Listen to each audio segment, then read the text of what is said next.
Hey everyone, it's Dr. Mike, founder of Performance Health and Chiropractic, an integrated healthcare facility that combines chiropractic care with functional medicine to help you eliminate your pain, reduce your risk of chronic disease, and reach your desired health goals. Today, I want to talk to you about supplementation. Supplementation is one of those subjects that drives me absolutely insane at times. If you'll recall, on one of the first videos that I shared with you, I mentioned that I see two major problems with supplementation, which I'm going to get to in just a moment here. But supplementation is one of those things that I don't even know where to start with it. There's so many individuals out there that think that they can take supplements and not have to eat a healthy diet. So because I'm taking healthy supplements, I don't have to eat a healthy diet. And nothing could be further from the truth. Supplements are just exactly that. They should supplement a good, healthy diet. So they're not an alternative to a good, healthy diet. They should be used in conjunction with a healthy diet. The other problem I see with supplementation is just like in the medical world, that there's a pill for every ill. You have high blood pressure, take this medication. You have high cholesterol, you take this medication. Now you can't sleep, take this medication. We see the same exact thing in the supplementation world where there's a supplement for every symptom. I get patients that bring in bags of supplements and they're taking this supplement for dry skin, they're taking this one for a good healthy heart, they're taking this one for achy joints, etc. So that's a problem. They may all be good supplements, but how do we know that they're good for you? We don't know until we figure out exactly what your current state of health is and if it is a supplement that would benefit you. Otherwise, oftentimes you're taking these supplements that could be good for a lot of people. However, they may not be good for you, and it just does nothing but create expensive urine at times. And just because Dr. Oz says it's good and Oprah says it's good, or you read it on the internet, we know what happens there, right? Doesn't mean that it's necessarily good for you. So we need to figure out if the supplementation is right for you. So the two biggest things I see in the supplement world are, number one is the quality of the product. And this is a huge, huge area of concern. And the reason being is the supplement industry is not tightly regulated like the pharmaceutical industry. Pharmaceutical industry with their medication production have to go through serious steps in order to bring their product from production to the market. In the supplementation world, the rigors aren't as great. So there are some companies out there that are manufacturing products, and those products will contain too much or too little of a specific vitamin or mineral in it, and that could get yourself in trouble. Just because it's considered to be quote-unquote natural doesn't mean that it's necessarily not going to harm you. I don't know what it is with me in air quotes, but for some reason, I seem to enjoy them. Anyway, let me get back to it. So, for example, vitamin A. That's something that is a fat-soluble vitamin, and if you're consuming too much vitamin A on a regular basis, that can cause a significant problem for you.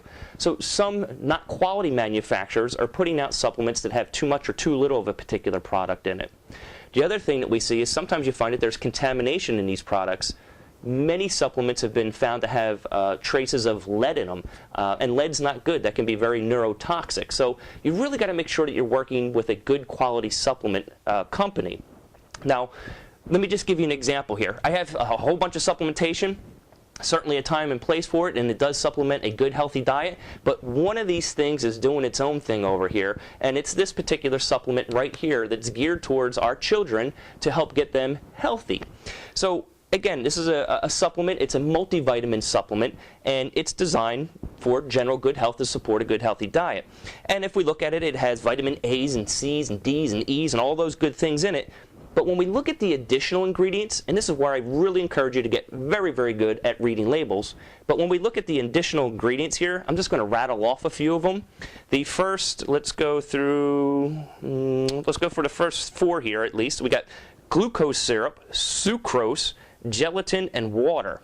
Glucose syrup and sucrose, they're sources of sugar. So in this multivitamin, we're giving our children sugar. Not to mention that these are always my favorite, FD&C blue number 1, FD&C red number 40, FD&C yellow number 6, there's vegetable oil and a lot of other terms that you can't pronounce.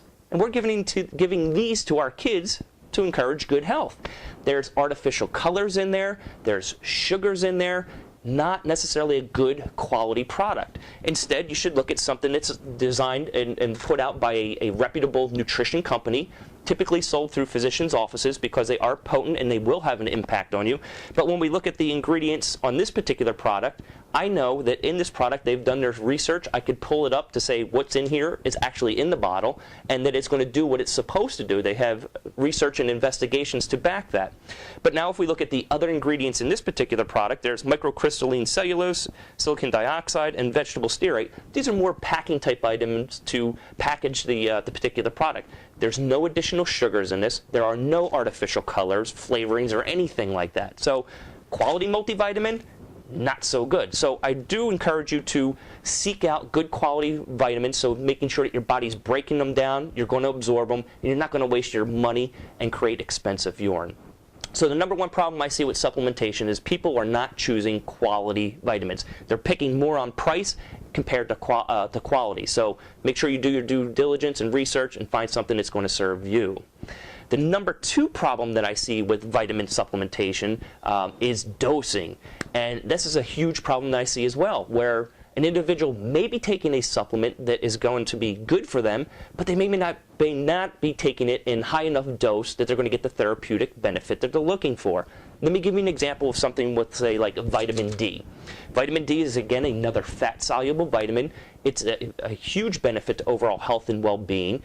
And a lot of people are deficient in this vitamin because we spend more time indoors. We're not getting exposed to sunlight. When we go out, we're slathering up with sunscreen, so we're not getting adequate levels of vitamin D. So I'm going to say the vast majority of people, probably upwards to 85 to 90% of the folks that I see that come in with their vitamin D test results are deficient. So when you're dosing vitamin D, some docs are having these individuals take 800 IU a day, maybe 1,000 IU a day, and their vitamin D levels are in the basement according to their blood test.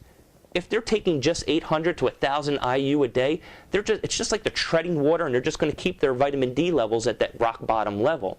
What they need to do is to up that vitamin D level. Sometimes I've got patients on 2,000 IU, 5,000 IU per day, 10,000 IU per day, depending on their particular situation. So again, and I'm not encouraging you to go out there and take 5,000 IU, 10,000 IU without working with a knowledgeable individual. But my case in point is that they're taking vitamin D, may not be the best quality, but they're certainly not taking a high enough dose of it. So they're just treading water. They're not going to get the therapeutic benefit of raising that vitamin D level to a level that's going to create a nice positive change for their overall health and well-being there. So to recap here, the two biggest problems that I see with supplementation, first and foremost, is that people aren't using quality products. Make sure you do your research. As I shared with you, you don't want to create yourself expensive urine, so make sure you source out a quality product. The second thing is dosing. Make sure that you know the dosing that you should be taking. And it's not just vitamin D. It's fish oils. It's a multitude of vitamins and supplements. So make sure you do source out the proper dosing. And when in doubt, work with somebody who's knowledgeable in the nutrition world that can help take your unique situation, identify the supplements that are good for you after you get yourself on a good quality diet.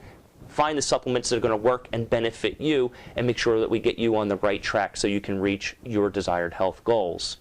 As always, I hope this information shared and served you today. Hope this information served you today.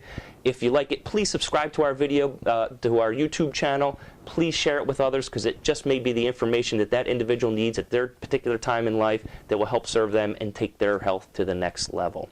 If you have any questions or comments, leave them in the comments section below. I'd be more than happy to interact with you and keep this conversation going. Meet us over on Facebook. We've got some great conversations going on over there as well.